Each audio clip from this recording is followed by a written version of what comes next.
Docking and drug design. So aims and objectives for this session are to understand the nature of drugs, to know the steps in rational drug design, understand different forms of docking and how we can use docking for virtual screening, and also to describe the principles of de novo drug design and how we can use some of those principles in order to improve drug leads. Part 1. The nature of drugs and steps in drug design. So what is a drug? Well, essentially it's just a ligand that binds to a specific protein. And it can increase the activity of that protein. So typically there we're talking about an agonist binding to a receptor and activating that receptor, or it can decrease or block its activity. So that might be an antagonist or some sort of inhibitor. There are many problems with typical small molecule drugs. First of all, solubility. Small molecule drugs tend to be quite hydrophobic, and that's a requirement really for getting good binding affinity, because as I have discussed in other courses, the interactions between any two molecules, be it two proteins or a small molecule drug and a protein, are basically down to electrostatics, hydrogen bonds, van der Waals interactions, and the hydrophobic effect. Now, you have to consider that all this is happening in water, and we know that electrostatics don't really attract each other that strongly in water, because otherwise salt wouldn't dissolve in water, because that's a perfect electrostatic lattice. Similarly, hydrogen bonding, well, water is the perfect hydrogen bonder. It would be a gas at room temperature if it weren't for hydrogen bonding. And water being small, it can fit into lots of little gaps and make contacts across a surface, and therefore fulfill the need for van der Waals interactions. So if you're comparing the interactions between two surfaces, and those two surfaces when they're interacting with water, you have to have something that is really clearly different, and that's going to be the hydrophobic effect. So that relatively high hydrophobicity, as we can see in this molecule on the right, which is a fairly typical sort of small molecule drug, this is sertraline, that limits solubility. We also have problems with stability and selectivity, and indeed most drugs are not that selective, and that will lead to off-target side effects. In other words, the drug is able to interact with targets other than the intended target. So that brings us on to the idea of rational drug design, where we can exploit information about the structure of the protein and its natural ligands in order to modify those and create better drugs.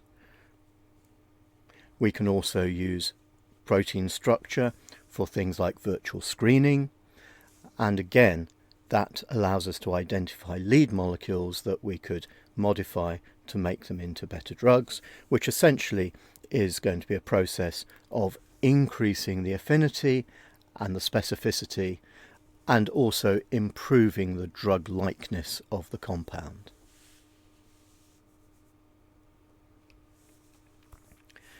The steps then in drug design involve, first of all, having a protein structure to dock into. Now ideally that will be an X-ray structure, but a model may be good enough.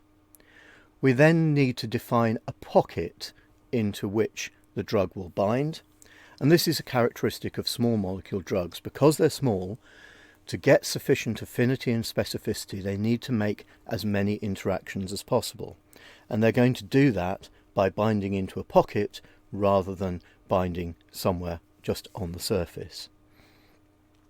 If we do need to bind just somewhere on the surface, then we can exploit antibody-based drugs for that sort of problem. Then we can have a database of possible ligands which we can screen, or we can design a specific ligand from scratch, or, as I said, we can start with a natural ligand or with something that is known to bind in the lab and use that as a starting point to improve those drugs.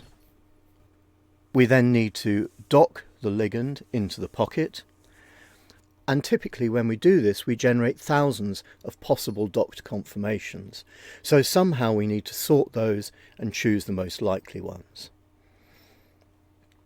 We then may use processes such as energy minimization and molecular dynamics to refine that docked structure, perform analysis looking at the interactions, and then modify the drug. And of course, having done that, we can cycle round to docking again and repeat this process. So how do we define the pocket? Well, as I mentioned in passing, there are really two types of interactions that go on between molecules. When a protein interacts with another protein or a peptide or DNA, something that's quite large, then it's usually a relatively flat surface that's involved in the interactions. When it's a protein interacting with a small ligand, then it's generally a cleft or a pocket that's involved. For the first type, the generally rather flat surfaces, we usually define these manually. We can look at known interaction sites, on homologs for example. We can explore the protein surface and look for patches which may be a bit more hydrophobic. We can use methods such as multiple sequence alignment to look for conserved hydrophobics on the surface and patches of generally conserved residues. There are also automated methods that apply this type of analysis. So here, this is one of those automated methods. This is a method called ProMate, and this is looking at the p53 protein, which is involved in cancer. It's this guardian of the genome that detects DNA damage and slows down the cell cycle to allow damage repair, or if the damage is too bad, leads to apoptosis.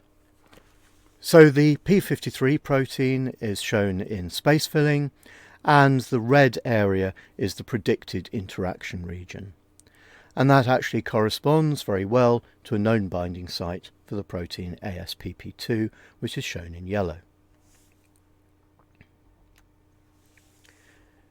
This is another prediction method called PPI-PRED, protein-protein interaction prediction. And again, predicted regions are shown in red, and the ASPP2 binding site is shown with a nice red region and interacting with ASPP2 shown in yellow. And there are several of these programs for predicting interaction sites. This illustrates a peptide binding site. As you can see, it's not as flat as what we saw in the previous examples. It's more a kind of concave shape, and here we see a peptide bound into that region. What we're generally interested in drug design is looking at the second type of interaction that I mentioned, which is small molecules interacting with pockets. So, as I said, small ligand binding sites are generally clefts or pockets, so we can search the surface of the protein for pockets. The way that we do that is to define the solvent accessible surface, so where water can access, then identify clefts and cavities on that surface, and usually the largest pocket is the most important binding site.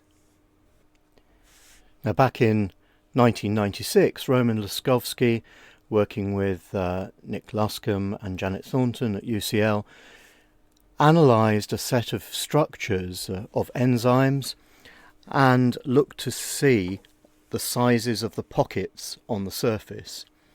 And they found that in virtually every case, the largest pocket was the active site of the enzyme. And these hedgehog plots are a representation of that, so each little triangle cut out of the circle represents one of the pockets on the surface, and you can see that in each case the largest of these little bites out of the circle is where the ligand binds.